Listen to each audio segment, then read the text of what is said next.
Mulai 2 Januari 2026, Kitab Undang-Undang Hukum Pidana KUHP dan KUHAP baru resmi diberlakukan di Indonesia. Salah satu perubahan krusial adalah pengaturan pidana kerja sosial sebagai salah satu pidana pokok. Dalam KUHP baru, kerja sosial bisa dijatuhkan sebagai alternatif pengganti hukuman penjara untuk pelaku tindak pidana ringan yang ancaman hukumannya di bawah 5 tahun atau pidana penjara maksimal 6 bulan. Pidana kerja sosial berarti terdakwa diwajibkan menjalani kerja bermanfaat bagi masyarakat, seperti membantu fasilitas umum, organisasi sosial, atau kegiatan kemanusiaan sesuai keputusan hakim. Durasi pidana berlangsung antara 8 hingga 240 jam dan dapat dilaksanakan fleksibel hingga maksimal 6 bulan. Lantas, selain bertujuan mengurangi kepadatan lembaga pemasyarakatan, apakah hukuman kerja sosial ini efektif sebagai bentuk restoratif yang memberikan ruang bagi kontribusi nyata di masyarakat? Faktor-faktor apa saja yang bisa dipertimbangkan sebelum hakim menjatuhkan hukuman kerja sosial bagi terdakwa? Tim TV One mengabarkan.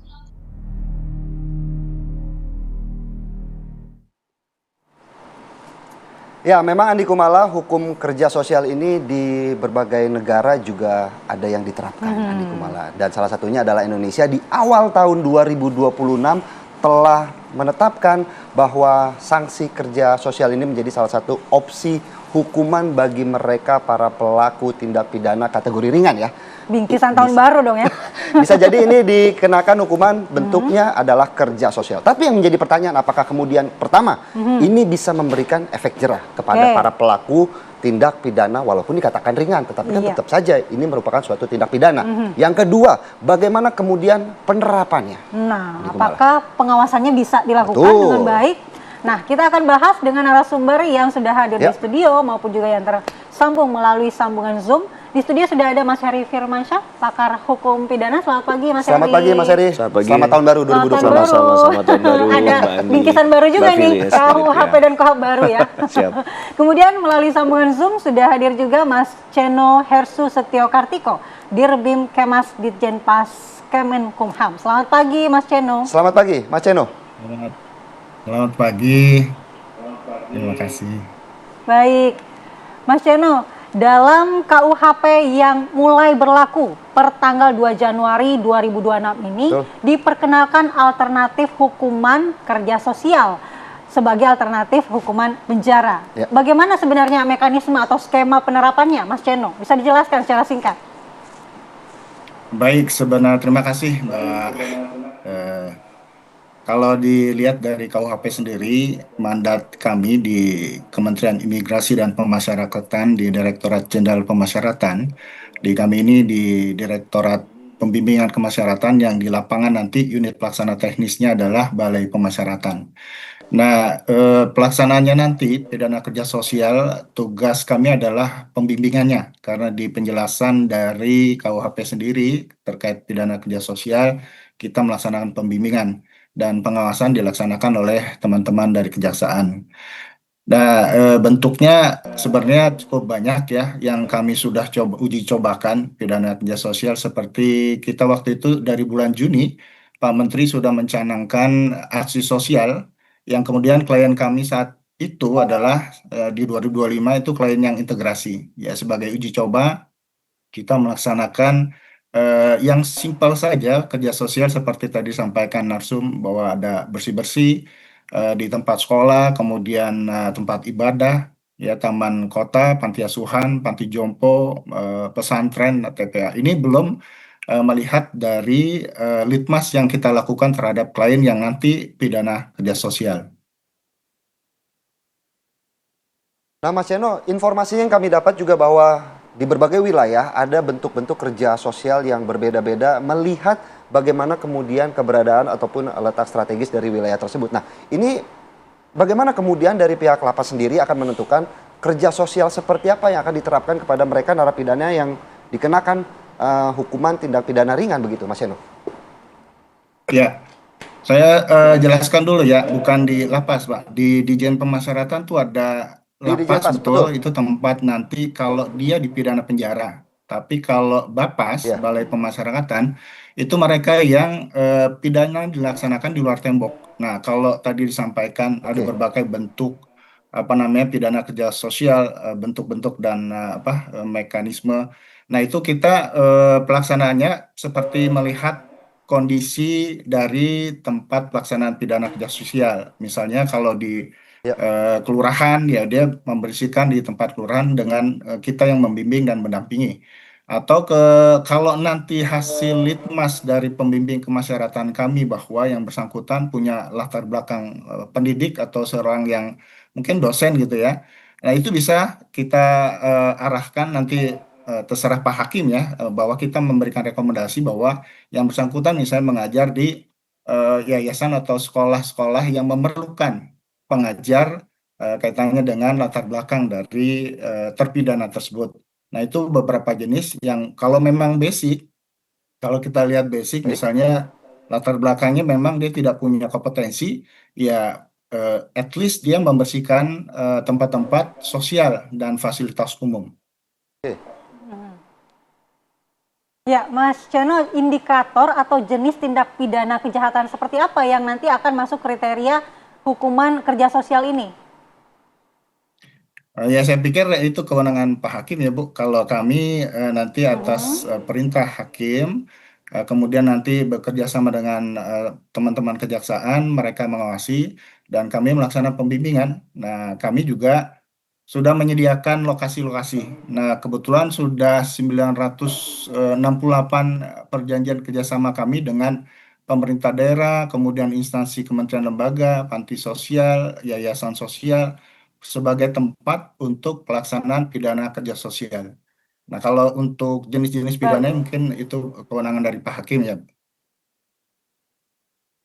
Baik, saya langsung mau ke Mas Heri mungkin ya. Mas Heri, bagaimana kemudian sebenarnya mekanisme pelaksanaannya ataupun dasar hukumannya, dasar pasal-pasalnya yang akan digunakan begitu ya untuk pemberlakuan kerja sosial ini seperti apa sih, Mas Heri? Ya, sebelumnya begini, bahwa pidana kerja sosial ini kan sebuah paradigma baru ya. Ya, Dan kita selamat datang di KUHP dan KUHAP yang baru di 2026 ini. Eh, Mekanisme yang dulu bicara tentang retributif dari aliran klasik dalam hukum pidana menuju ke neoklasik yang lebih kepada menjauhkan dari penghukuman penjara sebagai instrumen utama, itu yang mendorong kemudian pidana kerja sosial ini diajukan. Ketentuannya ada dalam pasal 65, 85 KUHP yang baru.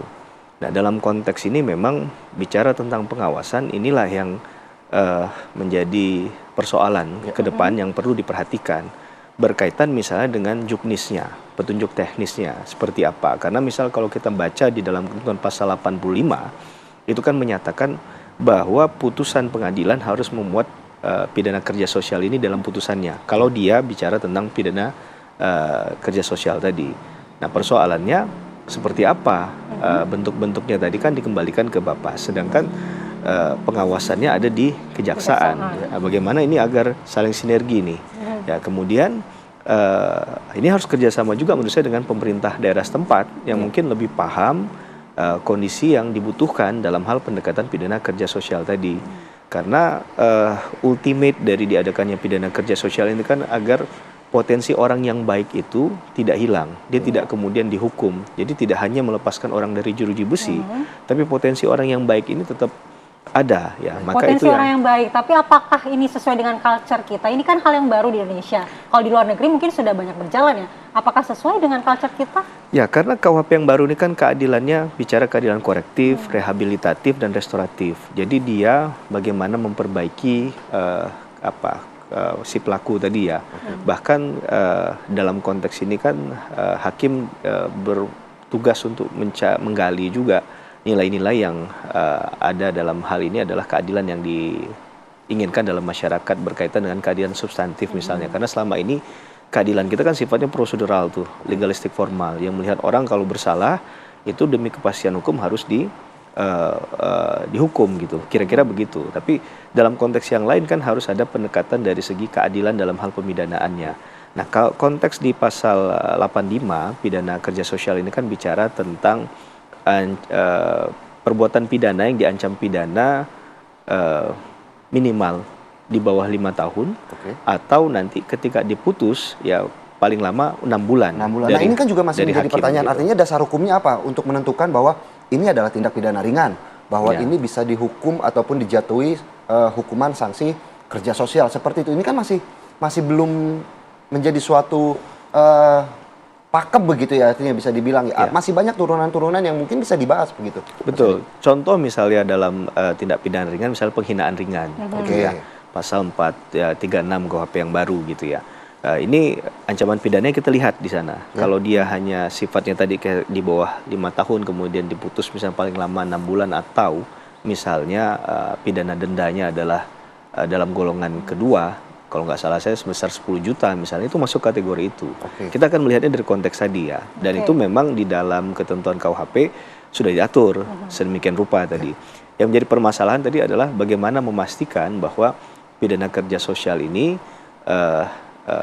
mencapai pada tujuan utamanya tadi. Misalnya orang itu ditempatkan di katakanlah di panti asuhan, kemudian di panti disabilitas atau panti jompo begitu kan.